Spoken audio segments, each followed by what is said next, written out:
Namaskar and welcome to this exciting show, new episode, Sattology, Debunking Mythology. We are we have very special guest today, and we do like to call people with a lot of references. And here we have another guest who is going to share with us something amazing that is happening in Japan. And we have discussed, books many places, many times, that how Japanese culture is closely connects to the yogic culture of India, and their faith also derives a lot from Hinduism. So, without delay, let us welcome Shri Nupur Tiwari. Namaskar. Namaskar. And I hope everyone is doing well in USA. yeah, they're all It's busy a in elections right now. exactly, and I hope that everything gets over soon, and we get really our beloved president.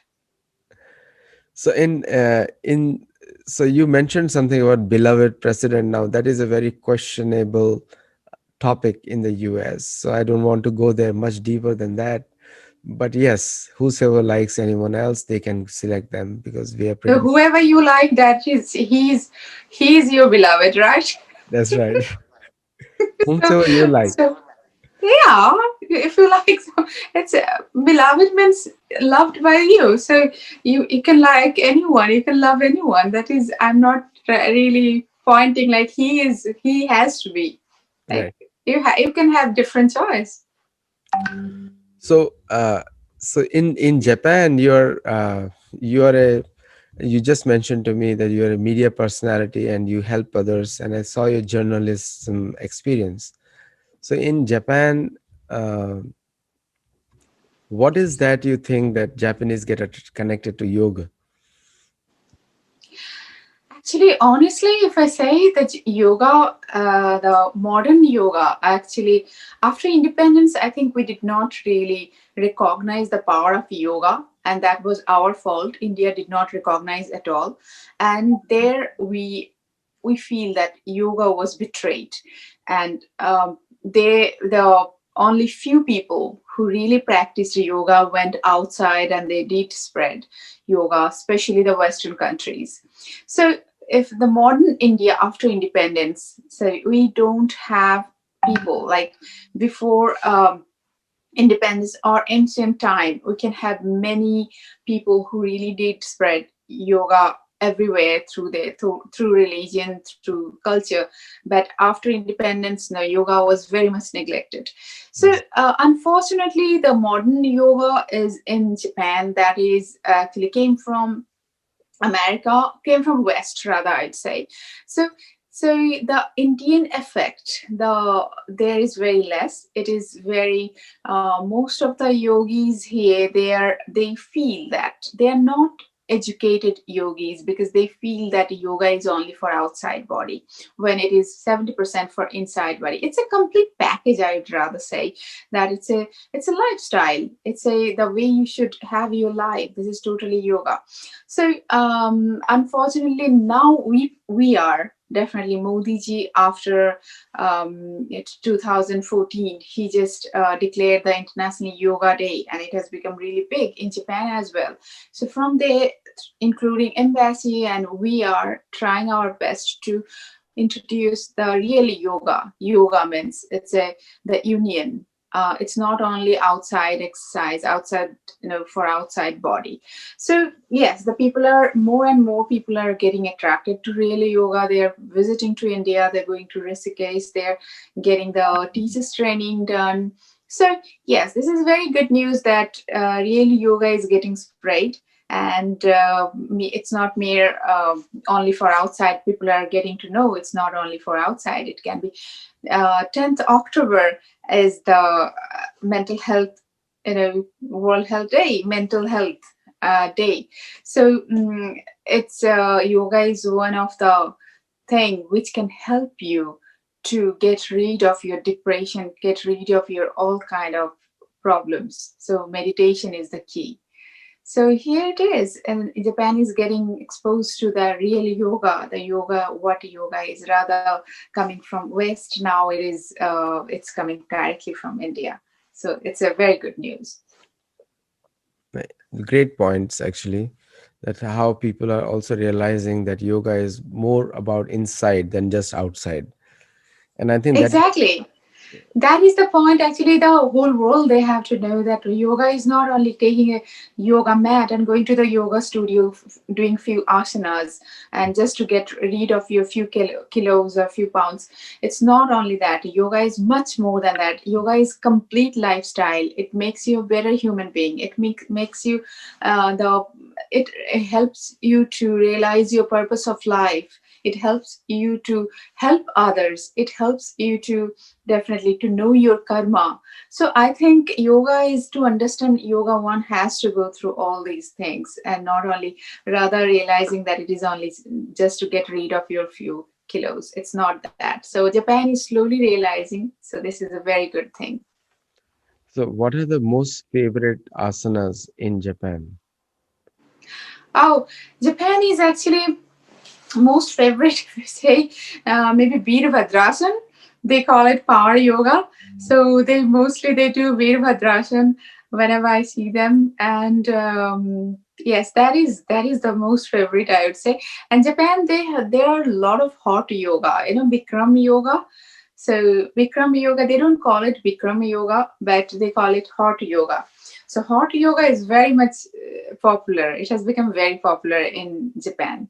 So they do like 26 asanas there inside, and it's really hot room, and that is totally it. When they started, they just thought this is kind of exercise. They're just giving it a name of yoga. So we had to tell them that this was invented by someone Indian, and this is a part of yoga as well. So these things like yoga is not only a fashion statement or going into the hot room and steam room with filled with steam. It's for your body, mind, and soul. It is a connection. It is a thread. That thing now, as I said before, also in my previous answer, that thing is now people are getting to know. So more and more people are understanding the benefits of yoga, because Japan is, when it comes to mental health, depression, Japan is really very much vulnerable. And because of their culture, Japan is very close country. They don't share things with others, and that is the problem. Recently, three from film industry, three people, they committed suicide. So this is the problem Japan always face. So here I think yoga, including meditation, I think the proper lifestyle can help Japan to get out of this thing. Now, you mentioned something very interesting, because I have some idea about their work culture. They put too much expectations from themselves, and I've seen it with my own direct experience there, that people jumping in front of the trains if they're not able to meet project deadlines. So it's like too much expectations on themselves. And also, when you're not able to meet those expectations, they don't know how to dovetail those emotions. And I think, and that's the biggest problem of hopelessness, I think, which is coming over there, because these people, and another culture over there is cartoons, and which Anime culture. anime culture, which is also, like, in US, everybody gets up in the morning and they go for a walk and have a coffee. That is not there. They go to these stores, and it's early morning, they have their coffee and they read anime cartoons. And Actually, yeah, as you said, that Japan, they expect too much. Actually, this is Japanese culture after Second World War. Before Second World War, also, I don't know whether you have heard or not. Swami Vivekananda, early 90s, he came to Japan. He was, I think, the first Indian kind of. He came to Japan, and he was amazed by the discipline in Japan. And at that time, I think it was 1902, correct. maybe.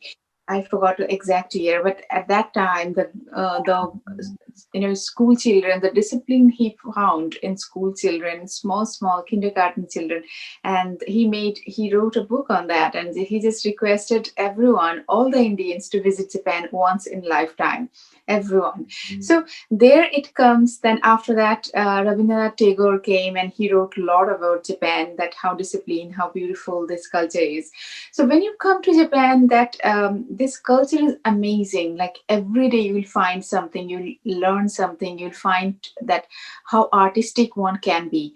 Like small thing, like even the small, when they, if there is a small chocolate and they're eating and the wrapper, they're just making something about a butterfly or something. We usually, what we do after eating, just we put it in the trash can. They don't do that. They just make something and put it there, so every little thing, they just make sure everything is becoming beautiful. So here it comes, the when their lives, their own lives, they expect a lot from themselves. They and So this artistic thing, this beauty, they want to make everything beautiful. After Second World War, what happened, that Japan was devastated. Japan didn't have food. Japan was even, I worked in school and universities. Our principals, they used to say that, I have heard like so many people that, we used to run, chase the American army just to get one chocolate. I used to wait, when I'll get sick, I'll get one banana. That kind of days they had. Those days they had. So after Second World War, it was more about building the country than having their own, not relaxing. So that the samurai spirit, building their own country, sacrificing for their own country, even there, during the Second World War, you can see that if they are not ready to lose the war, they're fighting. So that fighting spirit always they had, fighting spirit for the country, for themselves. So there it comes in the culture. They have there in their culture that you cannot give up. You have to fight, you have to complete, you have to finish it. And when they cannot do that, then they are the disappointment with themselves. It develops.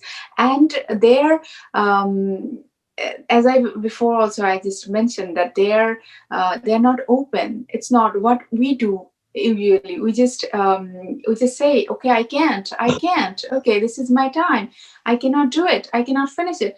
But what they are not going to, they are not supposed to say no, they're supposed to say yes. And that disappointment, that not doing it on time, cannot take it, that it becomes the burden in their lives, and they end their lives.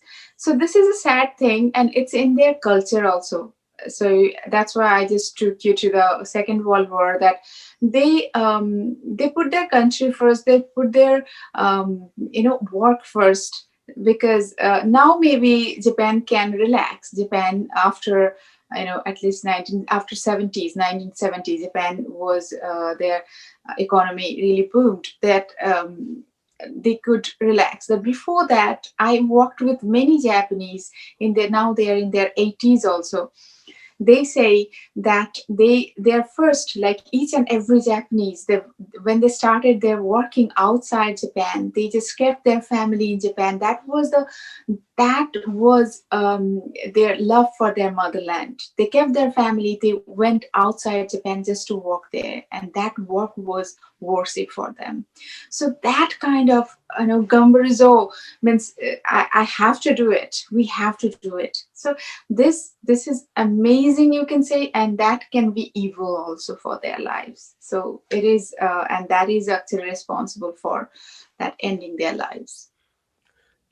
No, great point. I think that was. I remember I used to had a project manager over there, and he used to work 36 hours without a break, and sometimes I had to make him go home with your family and spend time with them, and I had to literally force them. And when they would come on a deadline, and it's brutal on themselves. Now, you mentioned something about their culture. You also said something about samurai culture. Now, many of us people who are historians, and this is a history channel kind of, and the Shinto has a Mm-hmm. origin in the yoga culture of India. Therefore, you can see they have hot drinks. Their teas are, they drink warm water. Usually, they drink warm water, and they have many similarities between.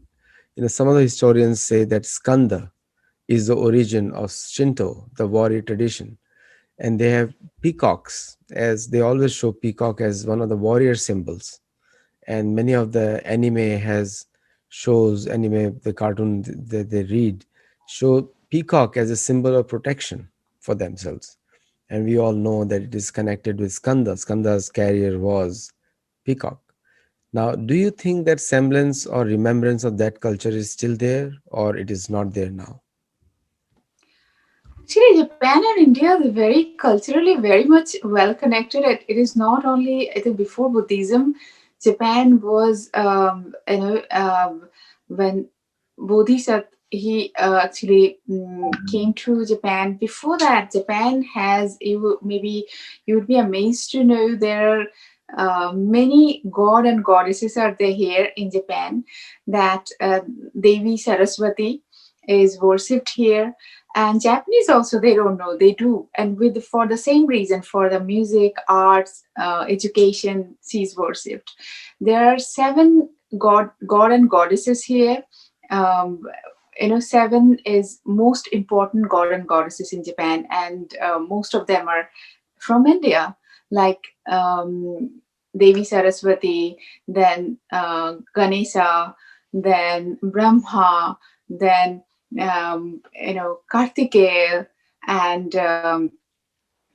you take the name, lot of, and they're not only in temple. There, someone is like Kartikeya is just outside the shrine. He just, he's a Senapati, right? He's the warrior, so he's just protecting. So there are lot. It has nothing to, and these all happened before Buddhism. So anywhere in Japan you go, definitely you will find swastika everywhere, and that is everywhere in Buddhism. Buddhist temple you'll find there.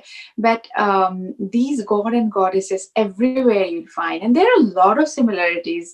As I personally feel that Hinduism, I don't call it Hinduism, but it is not ism. It is totally a culture. It is the identity of the land. It's a culture. It's anyone is from India, it's you are Hindu. I believe in that. So because anyone in from Japan, they're Japanese, and doesn't matter they what religion they follow. So I think everyone is Hindu if you are from India. So that is the thing I do believe in. So India, that without that ism, that yes, India, our culture of 5,000 years ago, which was actually flourished, and it was a great culture. It was like in Japan, everywhere you'll find that culture. And Shintoism is very, very close to our culture. Shintoism is Japanese culture, and Hindu, as we are from India, it is our culture. So Shintoism, they worship everything, nature, their small thing, everything they have no god or goddesses like particular. But if you go back to real Indian culture, is Nirakar. Nirakar, actually. So it is the real God, or that supreme power, or you can call Shiva, or you can call Shakti. That everything is Nirakar. It has no akar, actually. That is totally because our for our own convenience we gave we are Indian. I find Indian culture is so beautiful. Like for your own convenience, you give the shape, you give the name, and we have everything is, I find, really beautiful, that so much freedom you have. You don't have to, like, okay, we have so many god and goddesses, so if you don't like someone's character, you can find someone else. It's so much freedom in Indian culture. I don't find it really amazing. And here, you'll find in Shintoism, there is no, you would not find in the shrine anything, any akar, any shape there, but they believe that God is there, definitely. And each and everything in Shintoism, it is very similar to Indian culture, means what we call the the world called Hinduism. So yes, so it is totally, Shintoism is nothing but replica of Hinduism and our culture. So yes, many god and goddesses are here, and beautifully they are kept. If you go to Kyoto, even in Tokyo, there are many shrines there, many temples there. You'll find a few kilometers from my home, there are Ganesha's murti. I'll send you the photos also, kept so beautifully there. So these are the, not before Indians came, they're here. So they're like, they are here since ancient time. So this land really shares very strong bond with India culturally, and not today's modern bond. This is like ancient bond. So I don't know, maybe thousands years ago it happened, before Buddhism. Yes. So it's beautiful. It's really beautiful. Yeah, I think Japan has retained the cultural aspects of Hinduism in a big way. When I used to live there, I used to go to many Shinto shrines, and I used to visit them, and I would find so much similarity in their spiritual practices also, in terms of meditation and also their own form of martial arts, which they evolved, which is very similar to us and very similar to the, like you said, you don't like in ism. That is absolutely right, because ism means a cult, and so very few Indians from India, they realize it, that Hinduism, according to the Western mindset, it's more of a cult, and which is totally not true, because by definition most of the Abrahamic faiths are cult, because there is one way in, no way out. That's the only definition of a cult, is one way in, no way out. And but in Sanatan Dharma is like there is no eternal heaven, no eternal hell. There is no, everybody has a path of correcting themselves and coming back. And I think that aspect of culture somehow, like you also mentioned, the historical aspect post World War II, that they lost, that there is no permanent defeat in the world. Even if you take example of Ashwatthama, he was punished, but it was not condemned. There's a difference between punishment and condemn. Condemned is for life, and most of the Abrahamic faiths, they condemn you for life. But in Sanatan Dharma culture, there is no condemnation.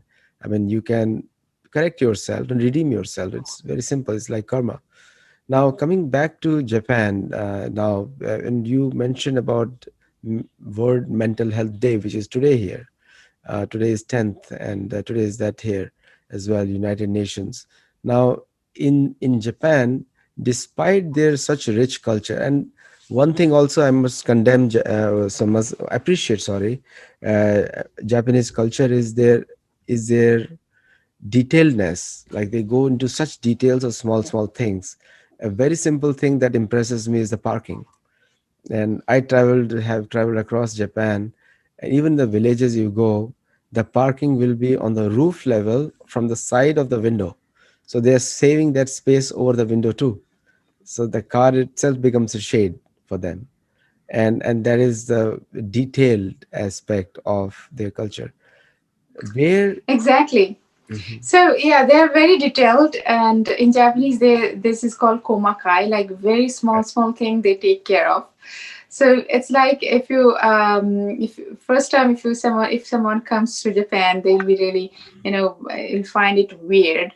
But when you get on the train, when a train driver is coming out from the train, and before the doors are closing, he's making sure that nobody's there and nobody's here. Just not like not like doing that, but just like yosh, yosh, like yes, I made sure that nobody's that side and nobody's this side. So these even small thing you'll find, you'll get really amazed in Japan. Small, but they're very important in Japanese culture. And these things, they are taught since the very childhood. So Japanese education system is very uniformed education system, and like unlike other countries where the private schools are really take the big part of the society, play a big role, I would say. So here Japan, most of the whole country, they follow one education system, and the Minister of Education, they decide everything. And here, the most of the schools, I think, almost until grade 9, the compulsory education, grade 9, until it is totally almost 100% schools are government. The kids, they go to government school. It doesn't matter whatever family you're coming from, however rich or however poor. So all uniform system here is very much, very much applied here. And all the kids, they learn since their kindergarten, they learn these small detail thing, how to take care. They have to take off their shoes before entering. They have to wear slipper before entering to the room, even at school. So they know all these things. When they're coming from outside, they're getting in, how they have to keep their shoes like different. They're coming like that, they just don't take off their shoes and get in. They take off, they make sure they're different way, they're keeping it. When they're again going out, they can wear it that way. So this is this small thing, how to behave, how to be proper. These all things are taught since kindergarten. And that's why I mentioned here their education system. Education is very important for a country, and here it is totally in uniformed education system. All students, they have to walk to their schools until grade 9. They all have to walk to their schools. So if when the first grader, small 6 years old, they're becoming first grader, they're all going to schools.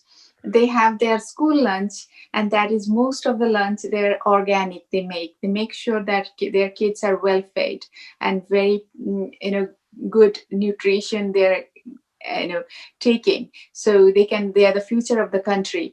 And all those 6 year 7 year 8 years old, they're just wearing those apron, and that from that school kitchen is totally hygienic, and totally they take care, keep it so clean. I think better than any 5-star 7-star hotel. And they carry food, they take it to their classroom, they serve, they just, after when everything is served, there is a in charge in the class. Every week they change, they just stand in front of you, they say itadakimasu, like let's eat, kind of, then only they start eating. So this small detailed thing make them actually what other different from other countries. These small things they understand, and the team spirit of Japan. So when there is a most of the countries, there are like you are number one, you are number two, that. But in Japan, if you are not that good in study, so the teachers, they make sure that they're giving the responsibility to the best student, so he can teach to those who are not really good.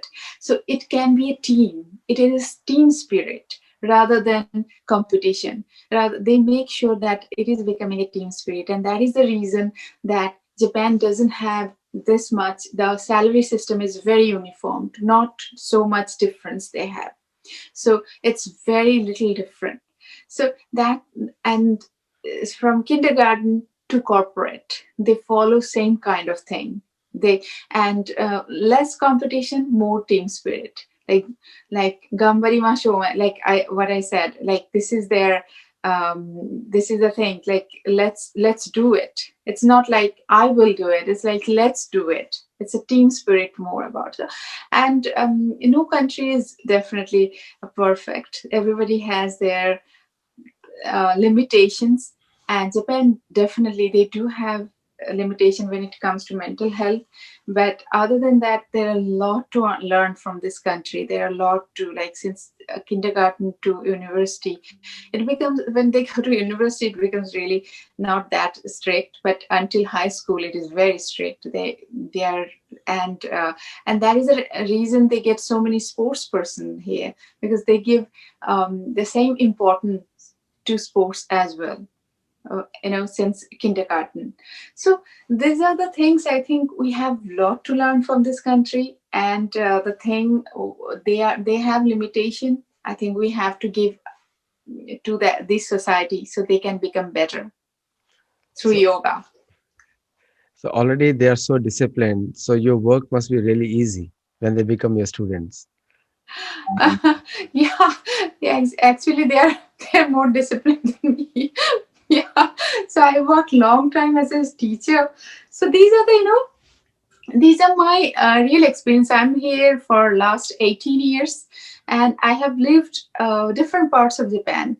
So it's not, when you live in Tokyo, it's not, you don't get to see these things. You just, because you have your community, you become busy with your festival and everything. But when you are in a place where is only Japanese, you really, these small thing you notice. And I have been a teacher for a long time, and so that's why I learned these things, and these are the, I think, my asset, that I came to know this culture from very grassroots level, because I stayed in places where there were no foreigners but only Japanese. So my everyday's conversation, my everyday's life, my everyday's food, my everyday's experience, work, friends, everything used to be, before moving to Tokyo, everything used to be Japanese. So that helped me a lot to understand this culture from this tiny part. And like, I'll tell you very one interesting story. Like 3 years ago, before moving to Japan, I was we have a group. Mostly, I was only foreigner. All of them are Japanese, and there is a man. He's in his 70s. He's now 73. So he used to organize, kind of, he has home in a village. And so he used to organize kind of fun Japanese food party. So we all used to go to his house. So it is really village, but Japanese village are very organized and everything is there. So you just go there and very quiet the next day. And since we stayed in a different house, his guest house kind of thing, and he had his house, so he was not with us. So we, some girls, and we were there. And in the very early morning, I was doing yoga, and then someone uh, knocked the door. I opened the door and he said, "You know what? I broke few bricks." And his name is Muta-san. San means definitely, Mister. In another house, that house, nobody opened the door. So I'm here to give you this gift, because I made him, I want to apologize, because I broke 2 3 bricks from his garden, maybe fence kind of thing he had. And I will come, I'm distributing newspaper now. I will come later in the day and I'll apologize and I'll fix his garden, only few bricks. I was like, what he's talking about? Like, what he's talking about? I just heard him. I took the thing. He apologized. I gave him lot of things, because he made a mistake, and so and I gave them, and I said okay. Then when the Mutasan came, I told him. He started laughing. I said it's normal. And later in the day, he again came. He repaired his those replaced those few bricks. He did repair his garden and gave more gifts, because he made that mistake. He made it. You know, he broke those bricks. So these kind of honesty level, and I'm not talking about 50 years ago. I'm talking about only 3 years ago. So this is the honesty level is here.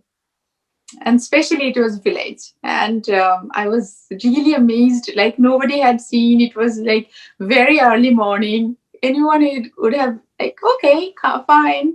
He just came, he just apologized, he repaired, he gave the gift. So much trouble he took. Can you imagine that?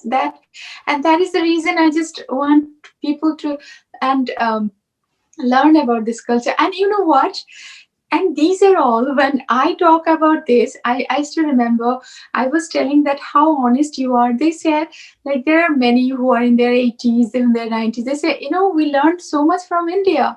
You guys maybe have forgotten, but we learned so much from India. And these are the ethics and values we learned from India. And these are very true. So much invasion happened in India that we really forgot our culture from so many years, 800, 900 years. We really forgot really what we are. Otherwise, honesty is the thing. Like, one more thing I want to share with you, that Japanese used to believe that Indians never lie. So in Japanese, there is a proverb they say, there's Indojin wa uso chukanai, means Indians never lie. Can you imagine? This is in Japanese. So, so this is actually, you will find so much respect that for India, this culture had. And since I traveled and I lived in many places, so I encountered and met, I came across so many people, like, um, as I said, like little bit elderly people in their 70s, 80s, 90s, they still call India is Tengoku. Tengoku means heaven. India is the country which is heaven for them. And if you go to India, your life will be changed totally. Means you will become spiritual. So this is the thing they still believe. So I think we have a lot of responsibility for the, now I think India has got a lot of responsibility, and I think we have to get back to that culture what we used to have, so we can give that thing to the world. In fact, you are right, because there is a lot of expectation from Indians. But Yes, unfortunately, the leaders of India, and also the education system of India, has taken most Indians away from their traditional values and culture. And we cannot always blame others. It's time to go back to roots and see for itself. If you read, somebody was telling me, and also wrote in my first book, that India was a golden bird, not because of gold, but because of truth and justice. Because Dharma stands for truth and justice. And these cultures who have migrated away from India for so long, and you're telling me about Japan, but I can tell you about the South America entirely, Peru, Chile, Ecuador, many of these countries I have gone. And there they have a deep respect for India, not because of what India is today, and but because of the ancient values that it taught to the world. Same is true with exactly, same is true with Japan, Korea, Cambodia, exactly. Vietnam. All these countries have deep respect for India, and they call it Indo. Yeah. So we are the guru, I think, for the entire world, and it has, again, the time has come. Just we have to prove ourselves, our ancient values we have to spread, and the thing the taken we totally forgot who we are after Islamic invasion, then the British invasion. So I think this is the time that we have to just teach our children that this is we are like what we used to be. The whole world used to follow us. Even in Japanese language, there are a lot of Sanskrit words, Correct. and many Sanskrit words are there. So I think yeah, so we have to use, maybe today completely we cannot go back to that time, but with the modernization, modernization of our ancient values and thing, I think they're for all time. Our Vedas, they're written for all time, for Correct. the whole humanity. Correct. And our Upanishad, our Purans, our everything. It is. And you know what I find really beautiful, that nowhere, if you really read those scriptures, you will find nowhere mentioning the religion. It is for how beautiful it can be, that it is for whole humanity, Correct. for the human race. It is for no other. uh, I think, if you go through other religion, I'm not saying they're good or they're bad, but you wouldn't find that. So like 5,000 years ago, our ancestors, they said, Vasudeva Kutumbakam, the whole world is a family. How beautiful it is. You wouldn't find anywhere else. So they did thing for the whole world, for the mankind, for the human race. How beautiful it is. How Absolutely. I find it really amazing that time people thought about that. That's right. Seva param dharma. Yes. So it is, the service is the best way. So these are the beautiful values which our ancestors taught us 6,000 years ago, Correct. and we forgot. Now we are coming back. We're going back. Totally. So Totally. We have to. This is our responsibility and expectations. I think the Indian values, Indian culture can lead the world. We do, because India is the only country which never invaded other countries. India is the only country which gave shelter to so many people. When it comes to Parsi, when it comes to many police, when it comes to definitely Islam, again and again and again, they invaded, they destroyed us. And yeah, we never, but we are there for peace. We are there. India and Indian, the religion, those religions were born in India, like Buddhism, Jainism, Sikhism, and they all talk about peace. They all talk about peace. And and they all are based on definitely Hindu culture. They based on Gita, they based on all those, their fundamental thing, all are same. So it is a beautiful time. I think now the time and has come when we have to even revive and the spread these things, that we talk about humanity. We are the people who never go and just say that we will convert you. We are the people who say, like, um, a few days ago, I was watching a documentary of Baba the police father, the Christian missionaries. I forgot his actual name. He came to India. He did his degree. He was learned Hindi and everything. He became such an expert in Hindi. But I was when I was watching that, I was watching, even he told everyone, don't call me father. He was a missionary father, call me Baba, because that is in Hindi. So I was really, it amazed me that if no Indian ever asked him that he was Ram Bhakt. He was a Christian, but he was Ram Bhakt. He was like, he's everything. I want to be born again in India. If there is reincarnation. And he said, so one point I took it there, no Indians ever told him, you are a Ram Bhakt. Why don't you become a Hindu? That is the beauty of India. great So points. this is so beautiful. I found this is us. This is the thing. We never convert. We just spread love. We just spread humanity, and that is the culture of India. And any other culture, I'm not saying that anyone is doing bad or um, spreading or forcing people to convert, but if you go do these kind of things, I will be automatically converted in other religion. But he stayed. He was so devoted to Ram. He just last word was also Ram. And I Tulsi Ram, the Tulsidas's Ramayana, that was, he was conthast. he memorized also. So his uh, total his like favorite word was Ram, but no, never he stayed as father of missionary, but he became the devotee of Ram. How beautiful! He never had to convert himself to Hindu. Now, How beautiful this is. you are one of the best ambassadors of Sanatan Dharma in Japan, and I can see that.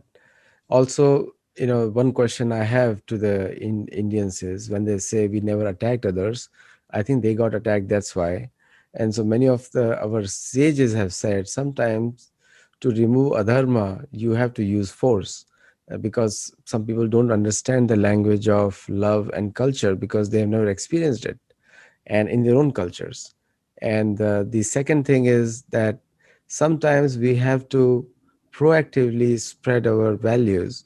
It is important, just like in the US, uh, Americans have a natural love for India, which is, I'm talking about all, remove all the politics.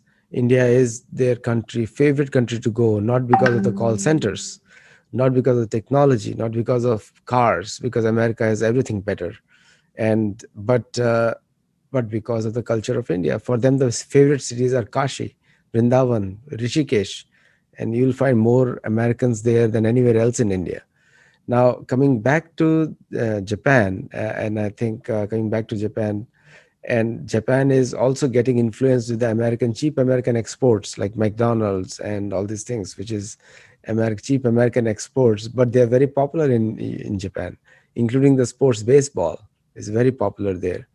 And I hope Japanese are also planning to preserve their culture against American consumerism as well, because that is affecting them in a big way.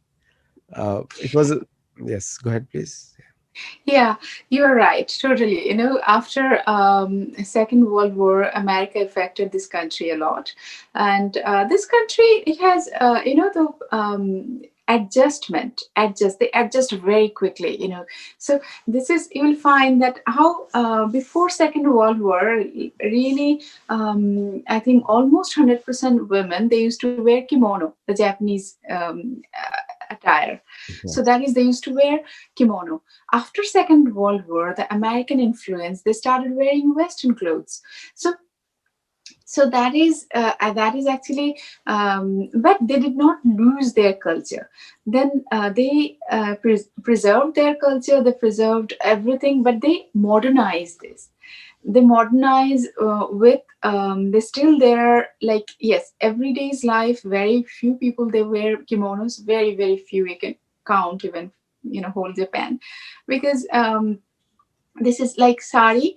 For us it is totally very convenient to wear still, many people, and it is totally, even I can wear and move. I do wear here very frequently sari, and you will just look at me like that, what you're wearing, very very, like, even almost every week I do wear. So there is something, whenever something happens, I wear sari when I represent my country anywhere I go. So this is, but the kimono, it is not that comfortable actually. So that was another reason when they got exposed. The Western clothes, kimono is kind of, you cannot walk that fast, you cannot do things that fast. So I think that was another reason that they had to change their outfit. And when it comes to food, you'll be, I really appreciate this Japanese, they still, they, though they're, yes, you are very cheap, American McDonald's chain, and yes, things are there, food, but still the Japanese, they like their wasoku means Japanese food. They still like sushi, they still like sashimi, they still love tofu, they still love normal nabe, they still love green tea. They're, yes, the present generation, the younger generation, definitely they're more into junk food. Yes, there is, but still, the Japanese, most of the Japanese I know, they prefer Japanese healthy food at home. If there is nothing, they just yasai, tame, and tofu, they just eat. Yes, their food habit has changed from Meiji era. Before Meiji era, they used to be vegetarian, But after Meiji era, yes, they started eating meat, and they started eating all kind of. They never ate beef and all those things. But yes, these days they do eat everything, because of they more there this country has become more about what country is deciding, and country decide what is really. Like cauliflower was not that good for your health, so the Japan decided not to produce that many cauliflower, so you wouldn't find cauliflower here in the market, very rare. So this kind of things are here. So and that is because the quality level, they are very strict with, and they make sure they get the really good quality. So, but as I said, this country still, even after so much influence of America after Second World War, the baseball is there. They're big fan of baseball. The major league, many Japanese players are they played. I think still few players are playing in American Major League, I think. So, and in Japan, in here, it is soccer also very much popular here, but baseball is more popular here. People really love baseball. But you'll find crowd in McDonald's too. You'll find crowd in sushi shop too.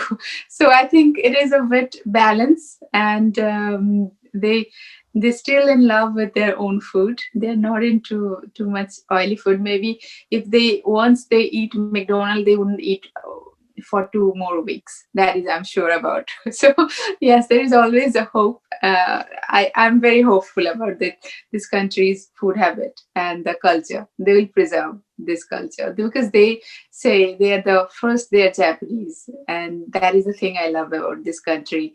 They never think, they never say what is their religion, but they first their identity is they're Japanese. So and what is even Nihonjin this. So this is, I think, beautiful thing I find, and I always give example to my Indian friends. Often I write about it on my Facebook and blog that I think India has to learn from here, that I'm not an Indian Muslim or I'm not an Indian Christian, but I'm an Indian. This is the thing. I think we have to be very much strict or strong with. They have to feed our brain that I'm an Indian first, then I'm whatever my religion is. That I can practice at home. So yes, so that that I'm very hopeful about this country. They will preserve their culture. I think with that, we come to an end. It was a pretty long discussion, and thank you so much for coming on the show today. And I really appreciate what you're doing in Japan. And we hope to see Sattology Club sometimes opening in Japan. And that will be my pleasure. Definitely, definitely. It will be my pleasure. And today, thank you. It was very lovely discussion with you. And I hope that all the viewers, I wish all the viewers best of luck. And if they have any questions for me, you can always let me know. I will be always there to answer their questions. And it was pleasure talking to you. Thank you so much.